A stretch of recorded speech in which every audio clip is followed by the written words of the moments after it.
নমস্কার বন্ধুরা, রাজস্থানে একটা গ্রাম আছে যেটার নাম কুলধারা। আপনারা নিশ্চয়ই নামটা শুনেছেন। এই কুলধারা গ্রামটা অ্যাকচুয়ালি রাজস্থান ট্যুরিজমের আন্ডারে পড়ে। কিন্তু আপনারা কি জানেন ওইখানে বিকেল হলে কারোর যাওয়া অ্যালাউড না। টাইম ছিল যখন ওই গ্রামে একটাও ঘর খালি ছিল না, বাট এখন যদি যান আপনারা একটাও ঘর ভরা পাবেন না, একটা মানুষ পাবেন না ওই গ্রামে। এখন ওই গ্রামটার নাম দ্য ভিলেজ অফ গোস্ট, এই নামে এখন সবাই চেনে ওই গ্রামটাকে।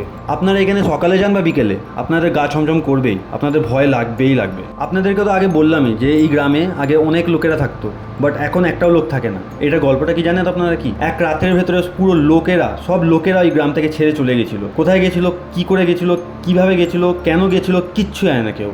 এক রাত্রির ভেতরে চলে গেছিলো সবাই। আর এটার কোনো সন্ধানও পাওয়া যায়নি যে ওরা গেলোটা কোথায়। কোনো ছাপ ছেড়ে যায়নি, পায়ের ছাপ যাওয়া যদি যেত কোনো পায়ের ছাপ নেই। কেন যে তখনকার দিনে কোনো ভেহিকেলস হতো না, তাই জন্য পায়ের ছাপ তো থাকবে, ওইটাও ছিল না তখনকার দিনে। ওদের গায়েব হওয়ার আগে যে খাবার বানাচ্ছিল ওরা, ওই খাবারের পাত্রগুলো উনুনে চড়ানো ছিল, এটাও পাওয়া গেছে পরে। ওই গ্রামের লোকেরা যদি নিজেদের ইচ্ছে মতো যেত তাহলে নিশ্চয়ই খাবার উনুনে চড়িয়ে রেখে যেত না।